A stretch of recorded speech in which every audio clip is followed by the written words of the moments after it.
Welcome to this episode of the People Dividend.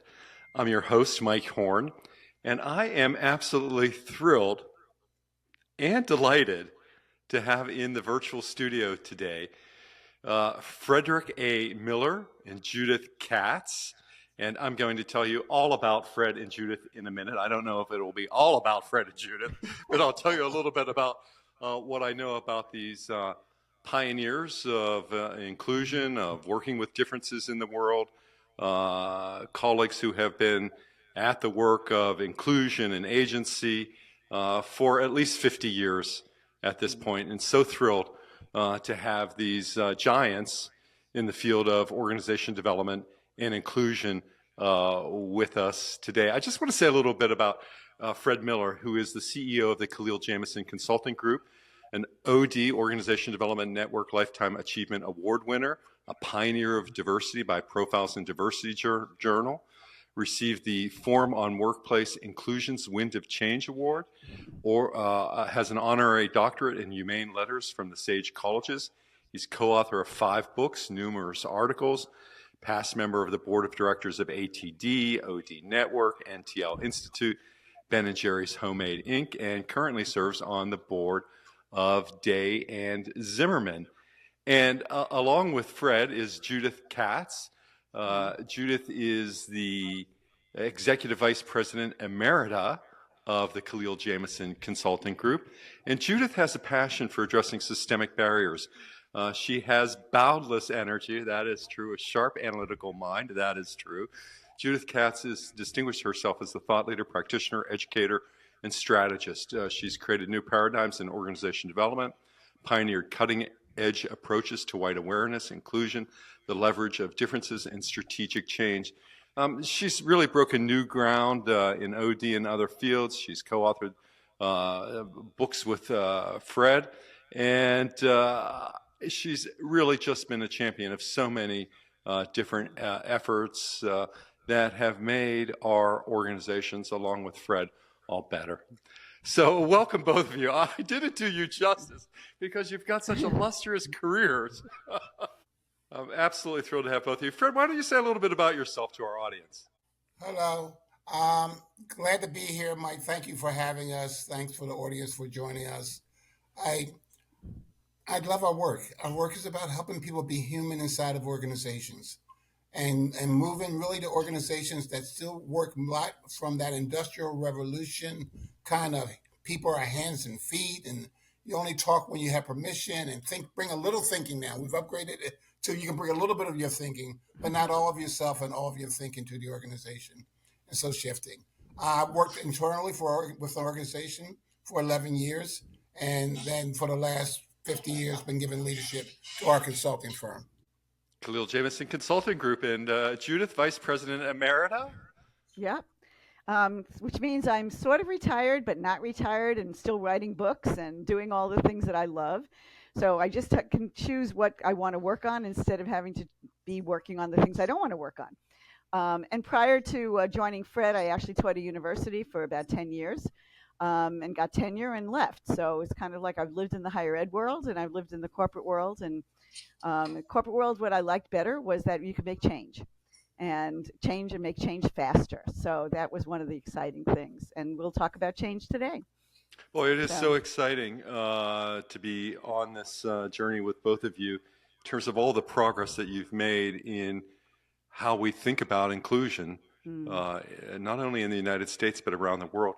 I think your book, The Inclusion Breakthrough, was probably the first on the topic, and now that's, I believe, over 30 years ago. And here you are today with a topic that for everyone in our listening audience, mostly HR leaders, coaches, business leaders, what is the power of agency? It's your new book.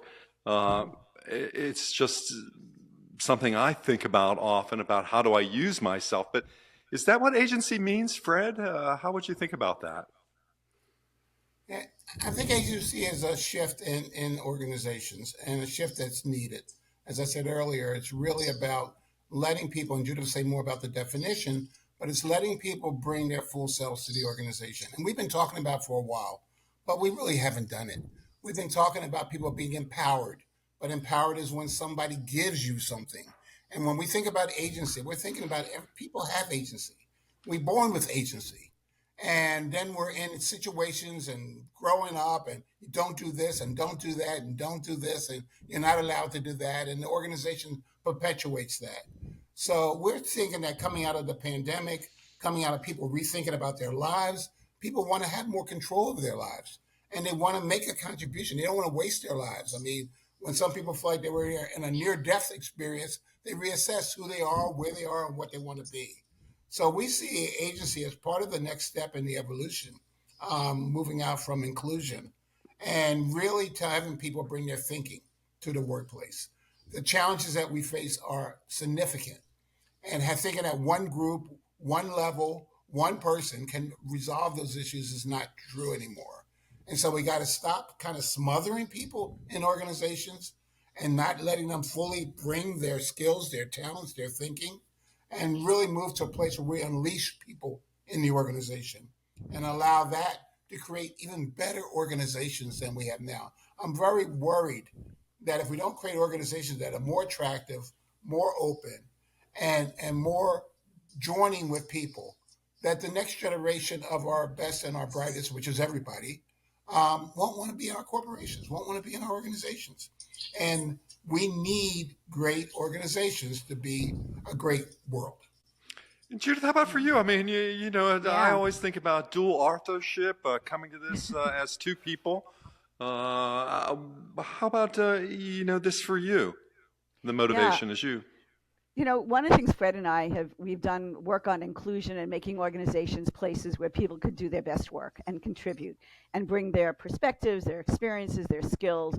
In fact, there's a model that we use called the Path to Inclusion that Fred and I kept on saying, there's something more here. There's something that needs to be added to this path because we weren't seeing people as empowered or able to take all of their actions that they wanted to.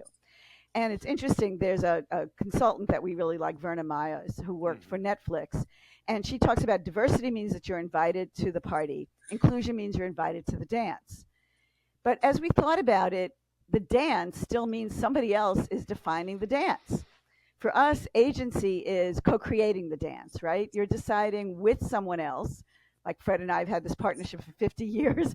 You're deciding with somebody else, you know, who's on the guest list and who's going to be, what kind of music are we going to listen to? And so there's a co-creation that agency brings. It means that you have the authority, you have the autonomy, you have the decision rights to bring to the organization and to the team. And so that notion of power, right, that I have some power in this, is part of what agency is for us. So it really means that all people of all roles, all titles, tenure, identities, have power, have influence, have voice to make choices and decisions, and related both to their jobs and to the betterment of the organization. Because we think that the betterment of individuals, it's not just for me, it's about the betterment of the organization, right? It's making sure that we reach our vision, our mission, our strategy, and our goals. So we love the notion of agency. And it's funny, when you start identifying a word, a new word, we're starting to hear it everywhere. So all of a sudden it's like on the TV, they're talking about this individual having their agency, or Gaza having agency. I mean, different places having agency. But we think it's really a critical dimension that goes beyond, as Fred said, empowerment. It really goes and beyond inclusion. It really is that next step to make sure that people can bring their voice, can bring their talents, can bring their skills in a full way, and to their team. Whenever I think about agency, I think about the use of self. Mm-hmm. You know, a topic that's familiar to both of you. Something as an organization development consultant, I want to think about, how do I use myself in a certain set of circumstances, or in the circumstances that I'm in. And I think about that along with the concept of agency, that it's not only having some self-awareness, or trying to get comfortable in my own shoes, who I am, but it's having some agency to do something about that, to make a difference in a system, in an organization, in a team, in an individual, however we begin to think about it. Are there some natural relationships between the power of agency, which would be so important for our HR leaders in this listening today, is how we use ourselves, and where does the concept of agency come into that, Fred? Mm. I think what's critical is that the organization has to decide that it wants to have people with agency in it and that he maximize it. Just like when we talked about inclusion, there was always some people who felt included, but a lot of people did not. Agency. Some people have had agency in organizations, many have not. And what we're looking at is an organizational transformation where everybody has agency. I don't care if they're cleaning the washroom in the organization. We are over managing people in many, many, many of our organizations. And I don't think this next generation is going to want to be overmanaged. They were not even overmanaged by their parents in most cases. So they're not looking for somebody to overmanage them. So I think we have to really think about what is the relationship between leadership and the people in the organization? What's the difference between the relationship between different teams? And how do we allow people to really bring themselves, their skills, and all their talents to the table? And that's going to be a shift for many, many organizations. Judith, do you want to also respond to that? Yeah, I mean, the thing I always think about is one of our clients, I was thinking about how they were so siloed. And when there was a problem, it was actually a zoo that we'd been working with. And so people would say, that's not my problem. It's not, I'm not going to deal with it, even though I could see a need for change. And I think what agency does and what the zoo has been able to do has been to see that people see that we're all connected, right? So that use of self, back to you, Mike, is that people are people have ideas about how to make things better. The issue is that they don't feel the permission to actually use that. And I think that most people, either they use their talents in the organization or they go find other outlets to use it in their communities, in their places of worship or other places, because we all have a need, right, to be able to be of service in some ways. So I It's think it's critical. Yeah. It's such an interesting idea that both of you are putting out in the world on the power of agency, because clearly when we have inclusion in organizations, things are better. Engagement's better, productivity's better, profitability's better, inclusion creates better in organizations. And when I listen to both of you describe agency, I get something else. I get this full-powered organization, rising from the individual. Now, what I wonder about that, and I love that, I mean, can you imagine an organization blowing the limits off of what's possible?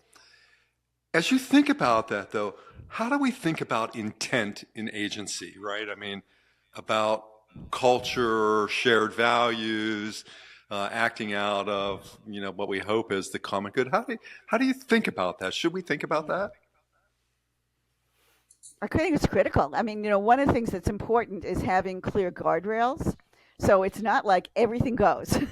I mean, I think that's the fear, which used to be the fear about inclusion, right? Inclusion means everybody's doing everything and there's no guardrails. I think the same with agency. In fact, one of the things we talk about in the book is what agency is and what agency is not. And I think it's important to define those, because it's not just about my own self-interest. It's about the self-interest of the organization, and really being clear about, where do I have autonomy? Where do I have authority? Where do I have decision rights? Where do I need you as my team members? Where do we need to work together? So I think we have to be unleashing that power that people have, but it's not an haphazard, anything goes. It's really clear about what's the direction of the organization. How do we add to that? How do we support those goals and objectives? I think it also is similar to a startup. A startup, you want everybody bringing their thinking. You want nobody's in a box. Everybody's able to do what they need to do to move the organization forward. So we're in this part of this century. Almost every organization is a startup. We're all shifting and changing and dealing with the new environment and new circumstances and what the consumer wants and what you need for manufacturing, et cetera. And so I think we have to loosen our organizations up. And I think agency, everybody having agency, having a leader in every seat in the organization is what's needed in order to really move our organizations that step change that I think the rest of the century is going to require. When high agency is created in individuals, do you worry about turnover and people leaving an organization? For me, as we're on the dawn of the 4-day work week in the United States. There's more of a gig economy in place. People string together a life with several jobs. As we move towards, and work location is certainly variable. I have one of my children goes to an office 4 days a week, 3 days a week. One of my other children has never seen the inside of an office. Mm, And they're both, successful individuals. They're doing their way in the world. But so I think about what's new in this world is that we need to lead more with dignity, kindness, respect. Those values will shape the AI era of work, the AI era of management. So as you think about really, increasing agency or people holding on to their own agency, what does it do for retention and engagement in an organization? Because I think you're really powered up when you feel a sense of agency, or certainly more connected with who you are. yeah. When we were talking to our editor about the book, Barrett Kohler, our editor that was working with us talked about, well, what's the opposite of agency?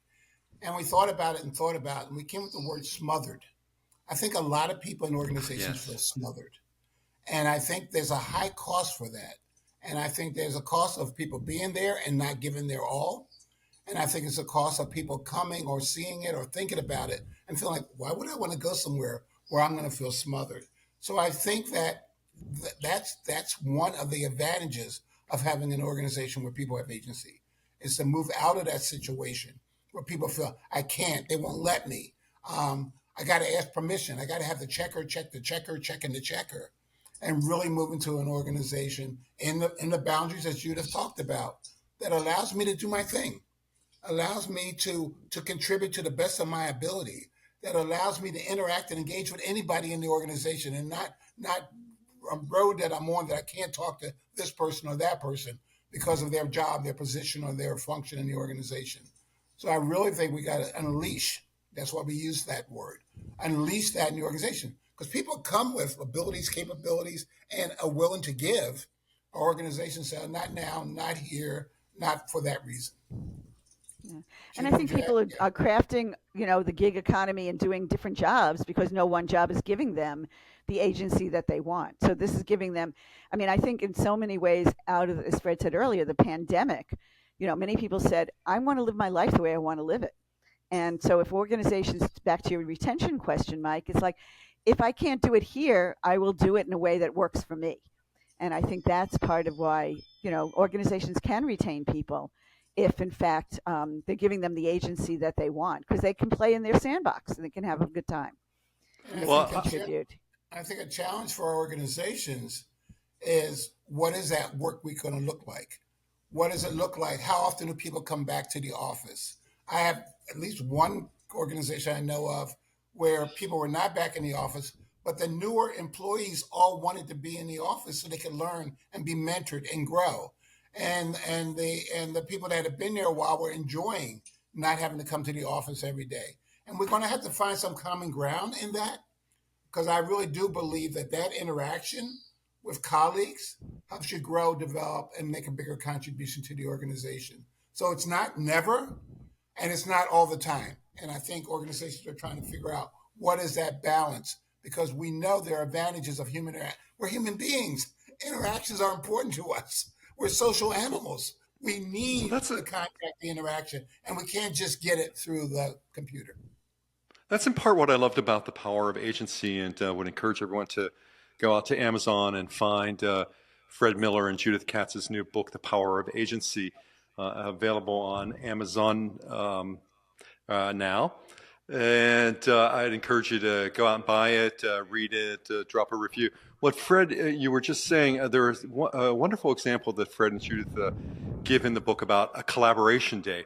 So they even talk about this new experiment, or not experiment, but this new way of working, where people are coming to the office on a periodic basis, and they go through the story or a case of one individual to talk about his expectations for collaboration day in the office. And what I also love about The Power of Agency is, trying to uncover or get to, what does it mean? And Fred and Judith do a wonderful job of saying that agency is ensuring that all people of all roles, levels, tenure, and identities have the power, influence, and voice to make choices and decisions related to their jobs and the betterment of the organization.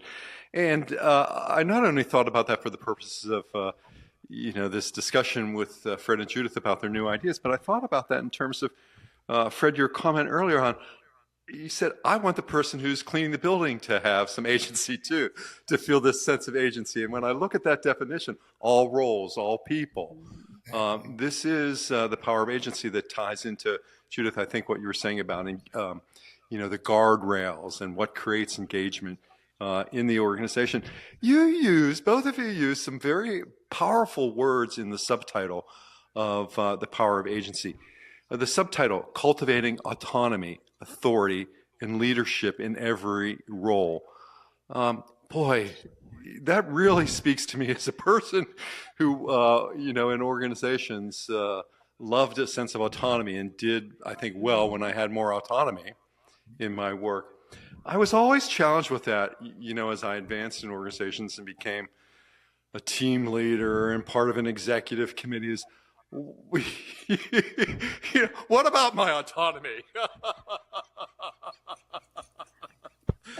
I mean, Mike, I think people want independence and interdependence. And I think we've gotten so overly focused on teams and everything has to be a team decision and everything has to be collaborative. Instead of, there are places where I should have autonomy and be able to make my own decisions and know what those are, and those not have to be second guessed, as Fred said, checked and checked and checked. And so I hear you. I think we want that level. People want that level of autonomy, but it's a both, right? It's not an either and or. It's the independence and the interdependence, and we need to have both of those things to really be successful in organizations. One thing I'm proud of is we wrote the first book about inclusion, and now we're writing the first book about agency inside organizations. And in 2002, when we wrote the book about inclusion, our intent was not everything, everywhere, include everybody. That was not our intent. It was a strategy for creating higher performing organizations. It was a strategy for how people work together to create greatness in an organization and trying to move through the silos to people partnering, being together, and doing great things in collaboration with one another. And I think in agency, we're saying, okay, people need to have autonomy also. It's not just being together and being in the group thing, but it's having human beings take a lot of pride in individual accomplishments and achievements. And we take a lot of pride in group accomplishments and achievement. We got to have both inside of our organization. And we got to create that space and that ability to say to people, yes, you have some autonomy in this space inside of these guardrails, and we want you to run with it as best you can and check in with us as needed. But we hired you to do a job. Do it. We didn't hire you to have a responsibility that we're going to check, recheck, and have 200 meetings about before you can implement anything. That's the change that we think is necessary in organizations. Yeah, I think that's so powerful.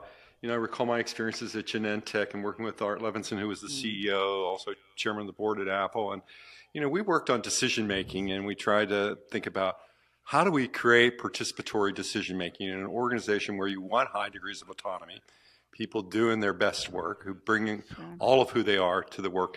And yet, if you don't get decision making right in the organization, it can be one of the greatest impediments to growth, one of the greatest barriers to growth. So, certainly what I learned in my, multiple years of working on decision making processes is that it's one thing to do in a group of 8 to 12 people. When you start talking about bringing these processes up to, 5,000, 10,000, 20,000 people. So another part of what I love, and this is where I'm headed with that, is that the power of agency is practical.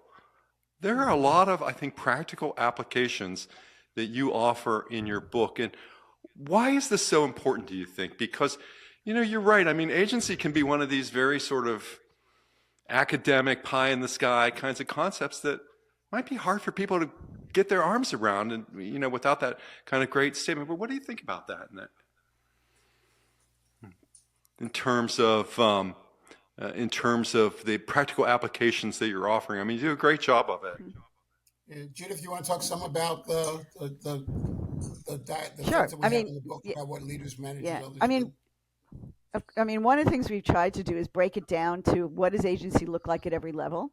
So for an individual, for example, what are those barriers and what are those things that I need to do? And we have self-assessments for each level of the organization. So at the individual level, the team level, the manager supervisor level, the senior level, HR management practices, because I think it's, as you said, it's easy to have a concept of agency. It's harder to say, so what does this look like? So what we're trying to do is give very specific examples from our own experiences, from our clients' experiences, and then checklists to say, okay, where am I in this self-assessment of kind of exercising my agency, and what actions do I need to do to exercise more? Maybe it's a conversation with my manager. Maybe it's us sitting down and getting clear about what is the boundaries of my responsibility, authority, autonomy, decision-making rights. Maybe it's negotiating with my team. Maybe it's asking for development because maybe I don't know how to do that. I was interviewing one of our senior leaders for another article we're writing, and one of the things he said is, an HR leader said, I think people had great ideas for strategy. They had these bold strategies, but then when it came down to exercising and implementing the strategy, they took baby steps. They thought small because they didn't have the capabilities to really think big and to act big. So we may need to be developing people to develop some of these skill sets so that they could take greater agency as well. So not every place it's just an unwillingness. Sometimes it's an undeveloped skill that they may need as well. So those are some of the things that we try to lay out there. And what we've seen is whether it's a leader, for example, saying, I want to make sure that people now have discretionary decision making on their budgets. Like one leader that we worked with said, he used to decide budgets of $500 or $3,000. Now he's trusting the team and saying, I trust you're going to make the organization better, that you're going to spend this money in the right way. And so he doesn't have to mess with that anymore, right? Practically, he's like, I got this off my plate and I trust my people to really make those good decisions. So I think we're seeing it show up in different ways as organizations are beginning to really implement a betterment strategy that focuses on agency. I don't know, Fred, if you want to add anything to it. Yeah. That's good. Maybe two more questions, and then we'll wrap up. But one of the questions I've been thinking about, given all of your success, I mean, you've got 6 books, I think, combined at this point. That's quite a bit of publication success. When I think about the late Ed Schein, Ed said that all of his books all had one theme, and it was about helping. And what he was trying to work out over 50 years was the concept of helping and what it meant to be an effective helper. So, whether it was process consultation way back when, whether it was culture, or whether it was the later books on helping and humility, maybe all around the same thing. So how about for both of you? Is there a central nugget you've been working on with all of this work? That's a great question. That brings us to the power of agency. Yeah. I mean, I think for me, and Fred may have a different point of view on this, but I think having an organization where people matter and can bring their best and connect it to higher performance, because it's not just people in a vacuum, is what's central in all of this. How do we live our authentic lives and contribute authentically to an organization in which we matter and can fully contribute? So that to me would be the essence of what all of the writings that we've done. Several years ago, we were working with United Airlines about 2 or 3 CEOs ago. And what he said was what he needs in the organization is a community of effort. And I love that. I think that's what an organization is a community of effort. And we consciously and unconsciously have put barriers and structures and off-ramps in organizations that make it hard to get that community of effort. But if you think of a community effort, it's a partnership. It's the trusting one another. It's building on one another's ideas. It's really creating a collaborative thinking together. We talk about learning organizations, but we haven't had many. We've stifled the learning in the organization. But when you talk about community of effort, if you're going to then efforts towards the mission, the vision, and strategies of the organization, that's what the effort's in service of. And how do we create those organizations that have that community, have that collaboration?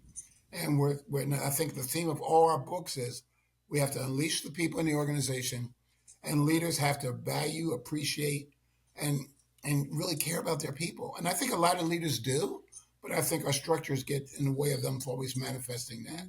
So I think now more than ever, I think people expect to be appreciated and valued in their organizational jobs because not they have more they have options. I always say that generation in the organization and coming to the organization, they feel like I can always go home. I mean, when in the ancient days when I was a young person coming up and I left home, I was never going back home. That was not okay. And now the generation, hey, I'll go back home. That's fine. So if they don't treat me well, I can't bring my full self. Don't feel valued. I can't bring my brilliance. I'll go somewhere else, or I'll go home, or I'll start something on eBay. So lots of options that don't say stay here and tolerate what they do to you. Lots of options that say if they're not being the organization that you need to be the person that you want to be, then leave. And I think that decision is getting made by people earlier and earlier in their moments interacting with the organization. And I think what we're trying to do is to create great organizations where people want to stay, want to be there, and then when they're there can do great work with others. Well, that's terrific. And you can read about that in Fred Miller and Judith Katz's new book, The Power of Agency, Cultivating Autonomy, Authority, and Leadership in Every Role. And Fred and Judith, we're about ready to head into 2025. And if you had one piece of advice about taking an idea or an issue or a topic or the theme of the power of agency for our HR leaders, our listeners in the audience today, what would that piece of advice or guidance be going into 2025 about the power of agency? I laugh because I think of the book and I think of the book of Search of Excellence, and I think about what it is and what Tom Peters said there. And when I heard him speak several times, and he says, you know what the better organizations, those excellent organizations do, different than the others, they talk with their people. And he said that over and over again. And I think that's the time we have. The workforce expects to be included and talked with and co-creating the organization. And I think leaders need to, and HR need to figure out the systems and processes to make those kind of conversations important and happening, whether it's a hello or whether it's let's think together. One of our clients once said, when I don't see the same people going in the same room to try to solve every problem, I'll know that we're moving to a different kind of organization. And everybody in the organization has brilliance to bring. And how do we create an organization where we tap that brilliance? Because I think